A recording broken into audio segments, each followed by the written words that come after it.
আসসালামু আলাইকুম। সবাই কেমন আছেন? আশা করি সবাই ভালো আছেন। আজ আপনাদের জন্য নিয়ে এসেছি গল্পের পঞ্চম পর্ব। আশা করি গল্পটি আপনাদের ভালো লাগবে। তাহলে চলুন শুরু করা যাক। ওর কোমর চেপে ধরতে নীরা কেঁপে ওঠে, আমার ঘাড় চেপে ধরে। তবে আমার একটানা কিস করাতে মেয়েটা হাঁপিয়ে উঠেছে। ওর দম ফুরিয়ে যায় অবস্থা। নীরা থাকতে না পেরে আমাকে মারতে থাকে আর ধাক্কা দিতে থাকে। আমি ওকে ছেড়ে দিয়ে ওর চোখে চোখ রেখে বললাম, এটা কি করছো নীর পাখি? নীরা হাঁপাতে হাঁপাতে বলে, কই কি করলাম? এইভাবে কেউ কাউকে কিস করে? উফ, আর একটু হলে তো মরেই যেতাম। আপনি আমাকে এভাবে জড়িয়ে আছেন কেন? লজ্জা করে না এভাবে একটা মেয়েকে জড়িয়ে ধরে ঘুমাতে? ভুলে যাবেন না আমি আপনাকে এখনো স্বামীর অধিকার দেইনি। সো ভুলেও আমার কাছে আসার চেষ্টা করবেন না। যত সব। আমাকে এতগুলো কথা শুনিয়ে বাথরুমে চলে যায়। আমি তো অবাক হয়ে হাঁ করে তাকিয়ে আছি ওর চলে যাওয়ার দিকে। আমি বললাম, এটা কি হলো? আমার বিল্লে আমাকেই মেয়েও? ঠিক আছে, আমিও দেখব তুমি আমাকে কিভাবে দূরে সরিয়ে রাখো। সে ব্যবস্থাই করছি, দাঁড়াও। এরই মধ্যে মনিরা এসে দরজা নক করে। আমি উঠে দরজা খুলে দেই। মনিরা এসে আমার সাথে বিছানায় বসে গল্প জুড়ে দেয়। কিছুক্ষণ পর নীরা ফ্রেশ হয়ে ওয়াশরুম থেকে বের হয়ে আসে। এসে দেখে মনিরা আর আমি বিছানায় বসে গল্প করছি। এদিকে মনিরা কথায় কথায় আমার গায়ের উপর ঢলে ঢলে পড়ছে। এসব দেখে নীরা রাগে ফুঁসছে। মনে মনে বিড়বিড় করে বলে, এই মেয়েটা এত অসভ্য কেন? লজ্জা করে না এভাবে পরপুরুষের গায়ে ঢলে পড়তে? বেহায়া নির্লজ্জ মেয়ে কোথাকার। আর ওনাকে দেখো না কেমন ওর সাথে দাঁত কেলিয়ে হাসছে আর গল্প করছে, লুচ্চা ছেলে একটা।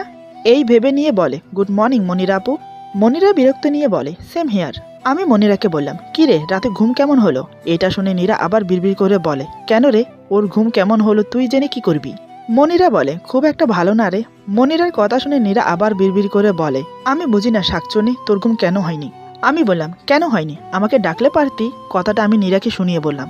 নীরা আমার কথা শুনে আবার বিড়বিড় করে বলে, কেন রে, তোকে কেন ডাকবে? তুই কি ওকে কোলে নিয়ে ঘুম পাড়িয়ে দিতিস নাকি, বেয়াদব ছেলে একটা? মনিরা বলে, তোর কি আমার জন্য আর সময় আছে? নীরা আবার বিড়বিড় করে বলে, কেন রে শাকচুন্নি, তোকে টাইম দিতে হবে কেন রে? তুই কোন রানী ভিক্টোরিয়া? আমি বললাম, আরে বলেই দেখতে আমাকে। নীরা আবার বিড়বিড় করে বলে, লুচ্চা পোলা, রাতে আসিস আমার কোলে ঘুমানোর জন্য, তখন তোকে তুলে আছাড় যদি না দিয়েছি তো আমার নাম নীরা না। নীরার আগে চোটে কি করবে ভেবে না পেয়ে আমার মুখের উপর টাওয়াল ছুঁড়ে ফেলে হন হন করে রুম থেকে বেরিয়ে যায়। মনিরা বলে, দেখলি কেমন বেয়াদব মেয়ে? এত মেয়ে থাকতে তুই একে যে কেন বিয়ে করতে গেলি কে জানে, তোর লাগেনি তো? আমি মনিরার কথা পাত্তা না দিয়ে মনে মনে বলি, তুমি যে আমার মায়ার জালে আটকে গেছো নীরপাখি, দেখি তুমি কেমন করে এই জাল ছিঁড়ে বেরিয়ে যাও। তারপর মনিরাকে বললাম, না রে লাগেনি, তুই যা, আমি ফ্রেশ হয়ে আসছি। মনিরা বলে, আমি থাকি, তুই যা, আমরা একসাথে যাব। আমি বললাম, ঠিক আছে। এদিকে নীরা হন হন করে ড্রয়িং রুমের সোফায় গিয়ে বসে, তারপর নখ কামড়াতে শুরু করে। ওর রাগ উঠলে এটাই করে। এদিকে তিশা দাঁড়িয়ে দাঁড়িয়ে নীরার কাণ্ড দেখে যাচ্ছে। তিশা দেখে বেশ বুঝতে পারছে নীরার এই আচরণের কারণটা কি। তিশা মনে মনে ভাবলো নীরাকে আরেকটু রাগিয়ে দেওয়া যাক। এই ভেবে নীরার কাছে এসে বলে, ভাবি গুড মর্নিং। নীরা না তাকিয়ে বলে, মর্নিং। তিশা বলে, ভাই উঠেছে ভাবি? নীরা রাগের সাথে বলে, উঠেনি আবার? ওনার মনির সাথে রসিয়ে রসিয়ে গল্প করছে, গিয়ে দেখো। তিশা বলে, তাই বলো? মনিরা আপা আসলে ভাইয়া সকাল সকাল ওঠে, তাছাড়া তো সকালে ডেকেও তোলা যায় না। নীরা বলে, তাই? তিশা বলে, হ্যাঁ তাই তো, দেখো আজ দুজন সারাদিন একসাথে থাকবে, ভাইকে কোথাও যেতে দেবে না। নীরা বলে, থাকাচ্ছি তোমার ভাইকে ওর সাথে। এই বলে নীরা হন হন করে রুমে চলে আসে। রুমে প্রবেশ করেই দেখে মনিরা এখনো বিছানায় বসে আছে আর আমি ওয়াশরুম থেকে বের হচ্ছি। নীরা গিয়ে আলমারি থেকে ব্ল্যাক শার্ট, স্যুট, প্যান্ট, টাই বের করে। তারপর আমার হাতে দিয়ে রেডি হতে বলে অফিসে যাওয়ার জন্য। মনিরা বলে, মীর চল আজ কোথাও গিয়ে ঘুরে আসি, আজ অফিসে যাস না। নীরা বলে, না, ওর জরুরি কাজ আছে, ওকে অফিসে যেতেই হবে। এরপর আমার দিকে তাকিয়ে বলে, আপনি এখনো দাঁড়িয়ে আছেন কেন? আমি বললাম, না, বলছিলাম যে আমার কথা শেষ হলো না। নীরা আমার দিকে এমন ভাবে তাকালো যে আমি জামা কাপড় তুলে সুরসুর করে ওয়াশরুমে চলে গেলাম। নীরা বলে, মনিরা আপু আপনি এখন যান, ও অফিসে যাবে তো অফিস থেকে এসে আপনার সাথে গল্প করবে। আর শুনুন, এভাবে নক না করে যখন তখন রুমে আসবেন না। এখন মিরাজ বিবাহিত, সাধারণ জ্ঞানটুকু আপনার থাকা উচিত। মনিরা নীরার কথা শুনে রাগে কটমট করতে করতে রুম থেকে বেরিয়ে গেল। তিশা রুমের বাইরে থেকে সব দেখে বলে, বাহ ভাবি বাহ, তুমি তো কামাল করে দিয়েছো। এটুকুতেই এমন, তাহলে সামনে না জানে আরো কি কি করবে তুমি। তোমার রাগটা এমন ভাবে ধরে রাখো, তাহলে আমার প্ল্যানটা সাকসেসফুল হবে। এই বলে হাসতে শুরু করে। এরপর খাবার টেবিলে সবাই নাস্তা করছি। মা মনিরাকে বলে, মনিরা মা, তোমার আম্মু কবে আসবে? মনিরা বলে, আসলে দেখতেই পারবেন, আর আপনার জেনে কি হবে? মায়ের মন খারাপ হয়ে গেল মনিরার কথা শুনে। উনি উঠে গেলেন খাবার ছেড়ে। আমিও মনিরাকে কিছু বলিনি, কারণ আমি নিজেও এরকম করি। তিশা নীরার দিকে তাকায়। নীরা বলে, মনিরা আপু একটা কথা বলি, রাগ করবেন না। বড়দের সাথে কিভাবে কথা বলতে হয় আপনি সেই শিক্ষা পাননি? মনিরা বলে, হাউ ডিয়ার ইউ, আমাকে এই কথা বলার সাহস কই পাও তুমি? যে যেমন তার সাথে তেমন করেই কথা বলতে হয়। আমি বললাম, নীরা তুমি কি বলছো? নীরা বলে, যে আপনার মায়ের সাথে এমন ব্যবহার করে আপনি তার হয়ে আমাকে ধমকাচ্ছেন। আমি বললাম, ও তো ভুল কিছু বলেনি, ওনার আমাদের পরিবারের সম্পর্কে এত কথা জানতে হবে কেন? নীরা আমার সাথে কোনো কথা বলে না, তিশার হাত ধরে উঠে চলে যায়। মনিরা বলে, কোন মেয়েকে বিয়ে করেছিস তুই যে তোকে সম্মান করে না? আমি আর এক মুহূর্ত এই বাড়িতে থাকবো না। আমি বললাম, তুই রাগ করিস না, আমি অফিস থেকে এসে নীরাকে বোঝাবো, তুই ফুপিকে কিছু বলিস না, আমি এসে সব দেখছি। এই বলে নাস্তা করে অফিসে চলে গেলাম। এদিকে আমি না করা সত্ত্বেও মনিরা ওর মাকে ফোন করে সব জানিয়ে দেয়। ওদিকে মা আমার কথা শুনে খুবই কষ্ট পায়। মা মনে মনে বলে, ও যাই বলুক আমাকে, তাতে আমার কোনো সমস্যা নেই, কিন্তু বাইরের লোকের সামনে এই কথা বলাতে আমি খুবই কষ্ট পেয়েছি। তিশা রুমে গিয়ে কান্না করতে থাকে, সাথে নীরা ছিল। তিশাকে কান্না করতে দেখে বলে, এই মেয়ে কাঁদছো কেন? একদম কাঁদবে না, আমি এখনো আছি তো, তোমার ভাইকে তোমাদের কাছে ফিরিয়ে দেব আমি, আমার উপর বিশ্বাস রাখো। তিশা কান্না করতে করতে বলে, আমার একদম সহ হয় না মামনির সাথে কেউ এমন ব্যবহার করলে, কিন্তু আমার তো করার কিছু নেই। নীরা বলে, টেনশন করো না, আমি আছি, এখন চলো তো কোথাও গিয়ে ঘুরে আসি, চলো আমার কলেজে যাই, যাও রেডি হয়ে নাও। কিছুক্ষণ পর নীরা আর তিশা রেডি হয়ে বের হয়ে যায়। এদিকে মনিরা সব দেখে আমাকে ফোন দিয়ে বলে, নীরা খুব সুন্দর করে সেজে গুজে বেরিয়ে গেছে, আরও নানান কথা বানিয়ে বানিয়ে বলে। এসব শুনে তো আমার মাথায় আগুন ধরে যায়। আমি তখন অফিস থেকে বের হয়ে যাই। নীরা আজ নীল রঙের সালোয়ার কামিজ পরেছে, নীল রঙের চুড়ি, কালো টিপ আর হালকা লিপস্টিক। তিশা বলে, ভাবি তোমাকে যা লাগছে না, আমি নিজেই প্রেমে পড়ছি, ছেলেগুলিরই বা কি দোষ দেব, এভাবে তাকিয়ে না থেকে যাবে কোথায়? নীরা বলে, তোমার ভাই থাকলে সবগুলোর ঘাড় মটকিয়ে দিত, দেখো দেখো আমার জন্য কত ছেলে লাইন দেবার জন্য দাঁড়িয়ে আছে, আর আমি কার ঘাড়ে ঝুললাম? ওই গুন্ডার গলায়। তিশা বলে, তাই নাকি? আমার ভাই ফেলনা নাকি? তুই মারলেই মেল লাইন লেগে যাবে, উদাহরণস্বরূপ মনির আপু। নীরা বলে, তুমি থামবে নাকি বাসায় চলে যাব? তিশা বলে, আরে না না, চলো চলো, কিন্তু যাই বলো ভাবি, মনির আপু ভাইকে খুবই ভালোবাসে, মনে হয় তুমি চলে গেলে ও ভাইয়ের খুব যত্ন নেবে। নীরা কিছু বলতে যাবে, ঠিক তখনই একটা ছেলে নীরার সামনে হাঁটু গেড়ে বসে, তারপর একগুচ্ছ লাল গোলাপ এগিয়ে দিয়ে প্রপোজ করে বসে। এসব দেখে তিশা আর নীরা দুজনেই অবাক। নীরা কিছু বলতে যাবে, ঠিক তখনই ছেলেটার পিছে আমাকে এসে দাঁড়াতে দেখে। আমাকে দেখে ওরা দুজন ভয় পেয়ে যায়। নীরা ভালোভাবেই বুঝতে পারে ছেলেটার কপালে দুঃখ আছে। নীরা তাই পরিবেশ বাঁচাতে চেষ্টা করলো। নীরা বলে, আরে ভাই কি করছেন কি, ওঠেন, আমি বিবাহিত ভাই, আর এটা আমার ননদ। তিশা বলে, হ্যাঁ ভাইয়া, এটা আমার ভাবি, আপনি যান না, এখান থেকে যান। ছেলেটি নীরার কথা শুনে আপসেট হয়ে চলে যেতে গিয়েও আবার ফিরে আসে। নীরাকে ফুলগুলো নিতে সেরকম জোরাজোরি করতে লাগে। নীরা কিছু না ভেবে ফুলগুলো হাতে নিল। ফুলগুলো নেওয়ার সাথে সাথে আমি নীরার গালে আচমকায় এসে ঠাস করে থাপ্পড় মেরে দিই। তারপর হনহন করে টেনে নিয়ে গাড়িতে বসিয়ে দিই। তিশা গাড়িতে বসে মনে মনে ভাবে, হায় আল্লাহ, ভাবি তো আজ শেষ, কে বাঁচাবে আজ ভাবিকে? কেন যে কলেজে আসতে গেলাম কে জানে, আর কেন যে ভাবি ফুলগুলো হাতে নিতে গেল কে জানে। এখন কি হবে? এদিকে নীরা ভাবে, দেখানো হচ্ছে আমি যা ইচ্ছে করি, তোর কি রে? আমি কি তোর মতো কাউকে জড়িয়ে ধরেছি? খাচ্ছর ছেলে একটা, আমার গালটা কি সরকারি পেয়েছিস যে যখন তখন মারবি? কিন্তু যেভাবে আছে মনে হচ্ছে আমার কপালে দুঃখই আছে। আল্লাহ বাঁচাও আমাকে। বাড়ির ভিতরে প্রবেশ করে গাড়ি থামালাম। তারপর নীরাকে টেনে রুমের দিকে নিয়ে যেতে শুরু করি। মনিরা নীরাকে ওভাবে টানতে দেখে আমার সামনে এসে দাঁড়ায়। মনিরা বলে, মীর তুই ওভাবে ওকে টানছিস কেন? ওর হাত ছেড়ে দে। আমি বললাম, এখন আমার সামনে থেকে সর প্লিজ, আমার মাথা গরম আছে। মনিরা বলে, মাথার কি দোষ বল? যে মেয়েকে বিয়ে করেছিস মাথা তো গরম থাকবেই, তুই আমার সাথে চল, তোর মন ভালো করে দেব। নীরা বলে, হ্যাঁ হ্যাঁ মনির আপু, ওকে আপনার সাথে নিয়ে যান, আমার অনেক কাজ আছে, আমি বরং যাই। কিন্তু আমি হাত ছাড়ি না, আরো শক্ত করে ধরে রাখি। তিশা বলে, ছাড় না ভাইয়া, ভুল হয়ে গেছে, তোকে না বলে আর কোথাও যাব না আমরা। নীরা বলে, কেন যাব না? 100 বার যাব, 1000 বার যাব, উনি বলার কে? আর আমাদের তো কোনো ভুল হয়নি, এত সুন্দর মেয়ে আমি, ছেলেরা তো প্রপোজ করতেই পারে, আমি কি আর কারো কোলে গিয়ে বসেছি নাকি যে ভুল হয়েছে? ওর কথা শুনে আমার মাথায় রক্ত উঠে গেল। আমি ওকে কিছু বলার সুযোগ দিলাম না। আমি ওকে সবার সামনে কোলে তুলে নিয়ে রুমে চলে যাই। তারপর ওকে দাঁড় করিয়ে রুমের দরজা লক করে দেই। নীরা সাহস নিয়ে বলে, আচ্ছা আমি কি কারোর সাথে ডেটে গেছি নাকি কারোর সাথে?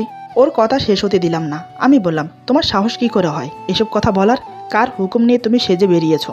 আমি তোমাকে নিষেধ করেছিলাম এভাবে সেজে বাইরে যাবে না, আর এটাও বলেছিলাম আমাদের মুসলমানদের কপালে টিপ দেওয়া জায়েজ না। আমার কথাগুলো কি তোমার কানে যায়নি? নীরা বলে, আমার লাইফ, আমি যা ইচ্ছে করতে পারি, আপনার কি তাতে? নীরার কথা শুনে আমি স্যুট আর টাই খুলে বিছানায় ছুঁড়ে ফেললাম। তারপর শার্টের হাতার বোতাম খুলে জড়াতে শুরু করলাম। নীরা এটা দেখে আর একটা কথাও বলল না।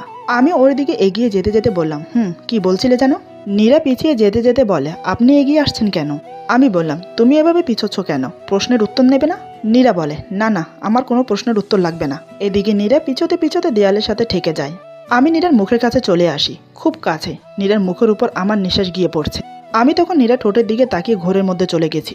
সেভাবেই থেকে বললাম, তোমাকে না বারণ করেছিলাম লিপস্টিক দেবে না, আমি নিজেকে কন্ট্রোল করতে পারি না? নীরা বলে, আমি তো। নীরা কথা শেষ করতে পারে না, তার আগে আমি নীরার ঠোঁটে নিজের ঠোঁট ডুবিয়ে দেই। আচমকা কিস করাতে নীরা কেঁপে ওঠে। তার দুহাত অজান্তে আমার সামনের দিকে শার্ট খামচে ধরে। সে মুহূর্তে চোখ বন্ধ করে নেয়। আমার দুহাত তখন দেয়ালের সাথে ঠেস দেওয়া। এবার আমি দেয়ালের থেকে হাত সরিয়ে ওর পিঠ জড়িয়ে ধরে নিজের দিকে টেনে নিই। আমার যেন ঘড়ি কাটছে না। ওর ঠোঁটের পরশ পেলেই আমি যেন আর নিজেকেই ধরে রাখতে পারি না। এমন সময় মনিরা দরজা জোরে জোরে ধাক্কা দিতে শুরু করে। আমার ঘোর কেটে যায়। আমি নীরাকে ছেড়ে দিতেই ও গিয়ে দরজা খুলে দেয়। দরজা খুলতে মনিরা নীরার দিকে তাকিয়ে আমার হাত ধরে টানতে টানতে রুম থেকে বের করে নিয়ে যায়। নীরা আমার চলে যাবার দিকে তাকিয়ে থাকে। আমি বললাম, কি হয়েছে, এভাবে টানছিস কেন? মনিরা বলে, তুই আগের মতো নেই, অনেক পাল্টে গেছিস, আমাকে আর আগের মতো ভালোবাসিস না। আমি বললাম, কে বলেছে তোকে এসব কথা? আমি এখনো আগের মতোই আছি, তুই বুঝতে ভুল করছিস পাগলি। মনিরা বলে, মোটেই না, তুই আমাকে আগের মতো কেয়ার করিস না, সময়ও দিস না, সবসময় নীরার সাথেই থাকিস। জানিস নীরা আমাকে কি বলেছে? আমি বললাম, কি বলেছে? মনিরা বলে, আমাকে সবসময় তোর ঘরে যেতে বারণ করেছে, তোর থেকে দূরে থাকতে বলেছে, আর যত তাড়াতাড়ি পারি এই বাড়ি থেকে চলে যেতে বলেছে। এই সবগুলো কথা নেকা কান্না করে বলে আমাকে। আমি বললাম, সত্যি ও এসব বলেছে? মনিরা বলে, নয়তো কি আমি মিথ্যে বলছি? আমি কালই এ বাসা থেকে চলে যাব, এভাবে আর অপমানিত হতে পারবো না। আমি বললাম, কাঁদিস না, চল আমার সাথে। মনিরা বলে, কোথায়? আমি ওর কথার উত্তর না দিয়ে ওকে নিয়ে আমার রুমে যেতে যেতে নীরাকে ডাকলাম, নীরু, এই নীরু। নীরা বলে, কি? আমি বললাম, তুমি মনিরের কাছে মাপ চাও। নীরা অবাক হয়ে বলে, কেন? আমি বললাম, তুমি ওর সাথে মিসবিহেভ করেছো তাই। নীরা বলে, আমি কোনো মিসবিহেভ করিনি। মনিরা বলে, থাক না মীর, আমি কাল চলে যাব। আমি বললাম, তুই কেন যাবি? নীর ওর কাছে ক্ষমা চাও। তুমি ওকে আজ রুমে যেসব কথা বলেছো সেসব কথা তোমার বলা উচিত হয়নি, তুমি ওকে সরি বলো। নীরা বলে, কেন সরি বলবো? আপনার মনিরা বোঝা উচিত যে আপনি এখন বিবাহিত, আমি থাকি এই রুমে, যখন তখন নক না করে রুমে ঢোকা উচিত না। আমি বললাম, আমি কোনো কথা শুনতে চাই না, তুমি সরি বলো ব্যাস। নীরা বলে, সরি মনিরা আপু, আমার ভুল হয়ে গেছে, আমি আমার লিমিট ক্রস করে ফেলেছি। আসলে আমার তো এখানে কোনো জিনিস বা কারোর উপর অধিকার নেই। মিরাজ আপনার, আর ওর রুমটাও আপনার, আপনি যখন তখন ওর রুমে আসতে পারেন। ভুলবশত আপনাকে অনেক কথা বলেছি, আমাকে মাফ করে দেবেন। এদিকে সবাই নীরার দিকে তাকিয়ে আছে। নীরার কথা শুনে সবাই চুপ হয়ে গেল, এমনকি আমিও। এই কথা বলে নীরা নীরবে ওখান থেকে চলে গেল। তিশা বলে, ভাই কাজটা তুই মোটেই ভালো করলি না, ভাবি অনেক কষ্ট পেয়েছে। এ বলে তিশাও চলে গেল। মনিরা বলে, আমার জন্য তোদের মাঝে ঝগড়া হোক আমি চাই না, মীর আমি কাল চলে যাব। আমি বললাম, আহ মনি, বারবার এক কথা বলিস না, সরি বললো তো তোকেও, তারপরও কেন এই কথা বলছিস? যা রুমে যা। এমন সময় আমার ফোন আসে অফিস থেকে, তাই আমি বেরিয়ে গেলাম অফিসে। আমি চলে যাবার পর নীরা রুমে এসে ইচ্ছে মতো কান্না করতে থাকে। বেশ কিছুক্ষণ পর তিশা এসে বলে, ভাবি কেঁদো না, ওই শাকচুনিটা তোমার গুন্ডাটাকে নিজের বশে করে নিচ্ছে, এখনো সময় আছে, নিজের জিনিস নিজের করে নাও, নয়তো কেউ নিয়ে চলে যাবে। এখন চলো, মামুনি ডাকছে। নীরা বলে, তুমি যাও, আমি আসছি। এই বলে নীরা ওয়াশরুমে চলে গেল। তিশা আর দাঁড়িয়ে না থেকে চলে যায়। নীরা চোখে মুখে পানি ছিটিয়ে মায়ের রুমে যায়। নীরা বলে, মামুনি আসবো? মা বলে, আয় মা, আমি খুব খুশি তুই আমাকে মামুনি বলে ডাকছিস। নীরা বলে, না আসলে। মা বলে, থাক, কিছু বলতে হবে না, তোর সাথে কিছু কথা আছে, আয় বস এখানে। মায়ের কথা মতো নীরা সোফায় গিয়ে বসে। পরে তিশাও এসে বসে। মা বলে, আজকে মিরাজ যেটা করলো এতে মিরাজের কোনো দোষ নেই মা, সব মনিরার সাজানো চক্রান্ত, মিষ্টি কথায় মিরাজকে দিয়ে এসব করাচ্ছে। আজ তোকে কিছু কথা বলি, শোন। মনিরার মা মানে তোদের ফুপু আমার সাথে ঠিক এমনটাই করেছে, মিরাজকে আমার কাছ থেকে দূরে সরিয়ে দিয়েছে। এখন মনিরা আবার এমন করে তোর কাছ থেকে মিরাজকে সরানোর চেষ্টা করছে। নীরা বলে, এমনটা করে ওদের লাভ কি? মা বলে, বললে তোরা বিশ্বাস করবি না, তোদের ফুপি মিরাজকে হাতে রাখছে, আমাদের কিছু সম্পত্তি বাদে প্রায় সব সম্পত্তি মিরাজের নামে আছে। মনিরার মায়ের ইচ্ছে মনিরার সাথে মিরাজের বিয়ে দেবে, তারপর সব সম্পত্তি নিজের নামে করে নেবে। আমি ওনার প্ল্যান জানতাম, তাই আমার কাছ থেকে মিরাজকে দূরে সরিয়ে দিয়েছে। মিরাজ তো ওর ফুপুর কথায় ওঠে আর বসে। তোরা জানিস তোদের ফুপু কেমন, তা তোদের বাবাও জানে। নীরা বলে, আঙ্কেল জানেন তো কিছু বলেন না কেন? মা বলে, ও প্রতিবাদ করেছিল কিন্তু কোনো লাভ হয়নি, বরং মিরাজ বাবার কাছ থেকে দূরে সরে গেছে। প্রতিবাদ করলে নিজের ছেলেকে হারাতে হবে, তাই কিছু বলেন না। মা, তুই পারিস আমার সংসারটা বাঁচাতে, ও তোর কথা শোনে, কিছু একটা কর। নীরা কিছু না বলে বাগানে চলে আসে। বাগানের দোলনায় বসে দুলতে দুলতে অনেক ভাবে। এদিকে আমি বাসায় আসতে আসতে রাত 8টা বেজে যায়। রুমে এসে নীরাকে না দেখে মনে মনে ভাবলাম হয়তো তিশার ওখানে আছে, তাই আমি ফ্রেশ হয়ে আসি। অনেকক্ষণ বসে থাকার পরেও যখন নীরা আসছে না, তখন আমার চিন্তা হতে লাগলো। তাই ওকে ডাকতে রুম থেকে বের হতে যাব, তখনই মনিরা এসে আমার সাথে গল্প করবে বলে আমার হাত টেনে ধরে। আমি বললাম, আহ মনিরা, সবসময় ভালো লাগে না, সর, আমার কাজ আছে। এই বলে চলে আসি তিশার রুমে। আমি ওকে জিজ্ঞেস করব, তার আগেই তিশা বলে, ভাই ভাবি কই, কি করছে? দুপুরে তো খাইনি, আমার পড়া ছিল, তাই বিকেল থেকে যেতে পারিনি।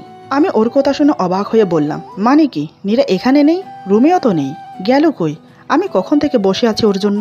তিশা বলে, বলিস কি, তুই খুশি তো? মনিরা আপু জানে তো?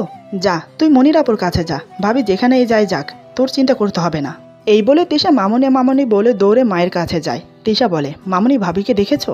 মা বলে, না তো, কেন, কি হয়েছে? তিশা বলে, ভাবিকে খুঁজে পাওয়া যাচ্ছে না। মা বলে, হায় আল্লাহ, কি বলিস, পুরো বাড়িতে খুঁজেছিস, কই গেল মেয়েটা?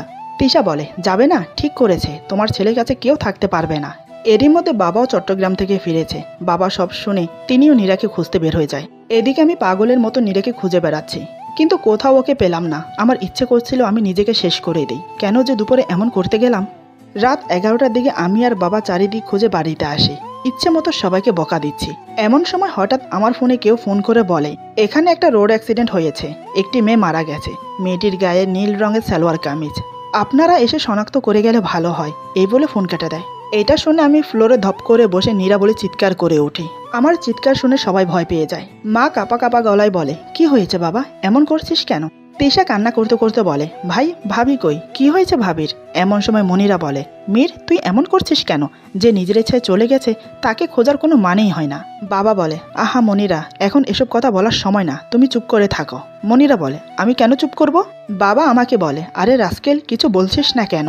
আমার কান্না দেখে মা নিজেকে ধরে রাখতে পারে না। মা আমার কাছে এসে মাথায় হাত বুলিয়ে বলে কি হয়েছে বাবা, আমাকে বল। এতক্ষণ পর যেন আমি কারোর সাপোর্ট পেলাম। আমি মাকে জড়িয়ে ধরে হাউমাউ করে কেঁদে উঠে বললাম মামনি, আমার নীরের অ্যাক্সিডেন্ট হয়েছে, আমার নীর আর নেই। মা বলে কী সব বলছিস তুই বাবা, শান্ত হ বাবা শান্ত হ, বৌমার কিছু হয়নি। আমি কান্না করতে করতে বললাম আমার জন্যই আজ এমন হলো, আমি এখন কি করব মামনি? বাবা বলে ইডিয়েটের মতো বসে আছিস কেন, চল কোথায় অ্যাক্সিডেন্ট হয়েছে সেখানে চল জলদি। মা বলে আমিও যাব তোমাদের সাথে, আমাকেও নিয়ে চলো। তিশা বলে বাবা আমিও যাব। বলা শেষ হলে আমরা সবাই বের হতে যাব। ঠিক তখনই নীরা ঢলতে ঢলতে আর চোখ ডলতে ডলতে বাসায় ঢোকে। তারপরে দেখে সবাই কোথায় যেন যাচ্ছে। নীরা বলে কি হয়েছে, আপনারা সবাই কোথায় যাচ্ছেন, কারো কি কিছু হয়েছে? এদিকে সবাই নীরাকে দেখে থমকে গেল। মনের ভিতরে এতক্ষণ সবার যে আতঙ্ক ছিল তা নিমেষেই যেন উধাও হয়ে গেল। সবার বুকের উপর থেকে যেন একটা বোঝা নেমে গেল। আমি নীরাকে দেখে সবার সামনে দৌড়ে গিয়ে ওকে জড়িয়ে ধরি। আমার সামনে যে বড়রা দাঁড়িয়ে আছে সেটা আমার খেয়ালই ছিল না। প্রায় 2 মিনিট পর আমি নীরাকে ধাক্কা দিয়ে একটু দূরে সরিয়ে দেই। আমি বললাম কই গিয়েছিলে তুমি? নীরা বলে আমি তো কোথাও যাইনি, বাগানেই ছিলাম, দোলনায় বসে কখন যে ঘুমিয়ে পড়েছিলাম বুঝতেই পারিনি। নীরার কথা শুনে আমার মাথায় যেন আগুন জ্বলে উঠল। রাগের মাথায় নিজেকে ঠিক রাখতে পারছিলাম না। যত জোরে পেরেছি তত জোরে নীরার গালে কষে একটা থাপ্পড় মারি। নীরা তাল সামালতে না পেরে ধূপ করে পড়ে যায়। আমার মা নীরাকে কোলে জড়িয়ে ধরে। আমি বললাম এতটা বেখেয়ালি কেন তুমি? তুমি জানো আমাদের উপর দিয়ে কি যাচ্ছে? টেনশনে আমাদের জান চলে যাচ্ছিল, আর তুমি এসে জিজ্ঞেস করছো কার কি হয়েছে? ইউ ইডিয়েট গার্ল, থাবড়িয়ে তোমার দাঁত ফেলে দেব। মনিরা বলে দে না দে, আরো 2টো থাপ্পড় দে। বাড়ির সব মানুষকে বিরক্ত করা অভ্যাস হয়ে গেছে ওর, ইচ্ছে করছে আমিও। বলেই মনিরা নীরাকে থাপ্পড় মারার জন্য হাত উঠিয়ে এগিয়ে যায়। ঠিক তখনই আমি উল্টো মনিরার গালে থাপ্পড় মেরে দেই। আমি বললাম তোর সাহস কি করে হয় ওর গায়ে হাত তুলতে আসিস? ও আমার বউ, আমি ওকে মারি কাটি সেটা আমার ব্যাপার, তুই এই সাহস কই পাস? মনিরা নেকা কান্না করে বলে তুই আমাকে মারতে পারলি মীর? তিশা বলে সাহসটা তুই দিয়েছিস ভাই। আমি বললাম হ্যাঁ পারলাম, কারণ নীর আমার জান, ওর সাথে যা করার আমি করব। কেউ ওর দিকে চোখ তুলে চাইলেও তাকে মেরে মাটিতে পুঁতে দেব। আমার গেস্ট তুই, গেস্টের মতো থাক। আমার কথা শুনে মনিরা কান্না করতে করতে রুমে চলে গেল। মা বলে কাজটা কি ঠিক করলি? তোর ফুপি জানলে কি হবে? আমি বললাম জানলে জানবে, আমি কাউকে ভয় পাই না। আমার নীরের কাছে যে আসবে তার এমনই হবে, সে যেই হোক না কেন। বাবা বলে থাক অনেক হয়েছে, নীরমা এরকম কাজ আর কখনো করো না, জানো তোমার জন্য আমাদের কত টেনশন হচ্ছিল। নীরা কান্না জড়ানো গলায় বলে আচ্ছা আঙ্কেল। আমি বললাম আঙ্কেল কি? হ্যাঁ আঙ্কেল কি? শ্বশুর উনি তোমার, বাবা বলতে পারছো না? আমার ধমকে নীরা আমার মাকে আরো শক্ত করে জড়িয়ে ধরে বলে ঠিক আছে বাবা। বাবা বলে তোরা আমাকে পাগল করে ছাড়বি। আমি ফ্রেশ হতে গেলাম। তিশা বলে ভাবিও চলো ফ্রেশ হবে। আমি নীরাকে বললাম চলো রুমে চলো। নীরা বলে না আমি যাব না, আপনি আমাকে মারবেন। মা বলে বাবা ওকে আর কিছু বলিস না, এমনিতেই অনেক বকেছিস। আমি নীরাকে আবার বললাম তুমি যাবে নাকি আরো 2টো দেব? নীরা বলে আমি যাব না, আমি খাবো, মানে ভাত খাবো, ক্ষুধা লেগেছে, মামনি আমাকে খেতে দাও না। আমি বললাম আমি তোমাকে রুমে যেতে বলেছি, যাবে কি না? নীরা ভয় পেয়ে বলে আমি নীরার হাত ধরে রুমে নিয়ে আসি। নীরা ভয় ভয় আমার সাথে রুমে আসে। সে ভেবেছে রুমে এনে আমি তাকে আবার মারবো। এদিকে রুমে আসার পর হঠাৎ আমি যা করলাম তা দেখে নীরা খুবই অবাক হয়। সে যেন ভাবতেই পারছে না আমি এমন করছি। ক্ষণে ক্ষণে আমার রূপ বদলতে দেখে নীরা সত্যিই বুঝতে পারে না ওর কি করা উচিত। ভাবলো কি আর হলো কি। এরপর যা হলো। আজকের গল্প এখানে সমাপ্ত। গল্পের বাকি অংশ পেয়ে যাবেন আগামী পর্বে। আশা করি গল্পটি আপনাদের ভালো লাগবে। যদি ভালো লাগে তাহলে লাইক, কমেন্ট এবং সাবস্ক্রাইব করে আমাদের পাশে থাকুন। পাশে থাকা বেল আইকন প্রেস করে দেবেন, তাহলে আমাদের নিত্য নতুন ভিডিও আপনাদের কাছে পৌঁছে যাবে। সবাই ভালো থাকবেন, সুস্থ থাকবেন। আল্লাহ হাফেজ।